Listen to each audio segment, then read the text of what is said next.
സാറേ സാറേ എന്താണോ എനിക്ക് ചെവി കേൾക്കാം. എനിക്കൊരു വരുമാന നിങ്ങളുടെ വരുമാന സർട്ടിഫിക്കറ്റിന് വില്ലേജ് ഓഫീസറുടെ മഞ്ഞത്തേക്ക് കയറിയിട്ട് കാര്യമുണ്ടോ?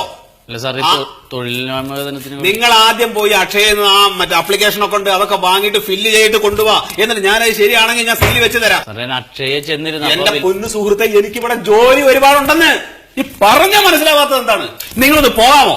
സാറേ, റേഷൻ കാർഡ് നിങ്ങളുടെ റേഷൻ കാർഡ്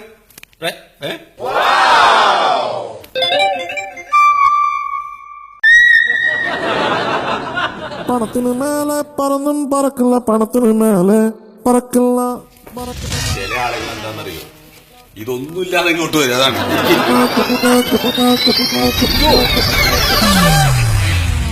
മന്മതാ സാർ. ആ ഇൻകം സർട്ടിഫിക്കറ്റ് ഇവിടെ ഉണ്ടോ? അല്ല, അത് സാറിന്റെ മേശയിൽ ഉണ്ടാവുമല്ലോ.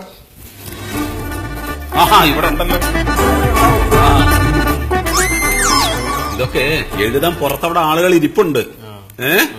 അവരെ കൊണ്ട് എഴുതിച്ചിട്ട് വരേണ്ടതാണ്. ഇപ്പൊ ഞാൻ തന്നെ ചെയ്തു തരാണ്. പുറത്തെ ആളുകൾ പറഞ്ഞ് സാറ് വളരെ ഉപകാരിയാണ്, നല്ല വില്ലേജ് ഓഫീസറാന്ന് പറഞ്ഞു. നമുക്ക് ചെയ്യാൻ പറ്റുന്നത് നമ്മൾ ചെയ്യാം, അത്രേ ഉള്ളൂ. കുടുംബത്തിലെ അംഗസംഖ്യ 5 പേര്. 5 പേര്. വിദേശത്ത് ജോലിയുള്ള ആളുകളുണ്ടോ? ഒരാളുണ്ട് സാറേ. ആരാത്? എന്റെ സുഹൃത്താണ്. നിങ്ങളുടെ സുഹൃത്താണ് ഇതിൽ എഴുതാൻ പറ്റും? അല്ല, ഇടയ്ക്ക് വീട്ടിൽ വരാറുണ്ട്. വേറെ വാടക എല്ലാം മറ്റിനും ആകെ. അപ്പൊ ഒരു കാര്യം ചെയ്യാം, ഞാന് പൈസ വളരെ കുറച്ച് എഴുതുന്നുള്ളൂ കേട്ടോ. അപ്പൊ എവിടെ സ്റ്റാമ്പ് എടുക്കും? കോട്ടറി സ്റ്റാമ്പ് വേണം. സ്റ്റാമ്പ് മേടിച്ചില്ല സാറേ. മേടിച്ചില്ലല്ലേ? ഓ, നോക്കട്ടെ. ഞാൻ മേടിച്ചിട്ട് വരണം. വേണം വേണം വേണം, എല്ലാം ഇവിടെ ഉണ്ട്, എല്ലാം ഇവിടെ.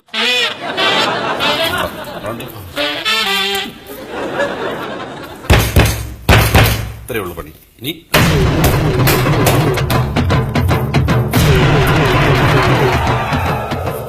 സന്തോഷായില്ലേ? ഇത്രയേ ഉള്ളൂ. ഇത്രയും നല്ല സാറിനാണ് ആളുകൾ അതും ഇതൊക്കെ പറഞ്ഞ കൈക്കൂലിക്കാരനാണ്. അയ്യോ സാറേ, വീട്ടിൽ നിന്ന് വന്നപ്പോ റേഷൻ വാങ്ങാനുള്ള ഒരു 300 രൂപ ഇതിൽ ഇരുന്ന് ഇനി എവിടെ വല്ലയിടത്തും വീണാന്നാവും. 300 രൂപ ഇതിലിരിപ്പുണ്ടായി, അവിടെ വല്ലയിടത്തും വീണാന്ന് നോക്കി സാറേ. സാറിന്റെ അടുത്തപ്പേ ഇല്ല കിടക്കണം. ഇല്ലേ കണ്ടാ? എന്റെ സാറേ, റേഷൻ വാങ്ങേണ്ട കാശാണ് സാറേ.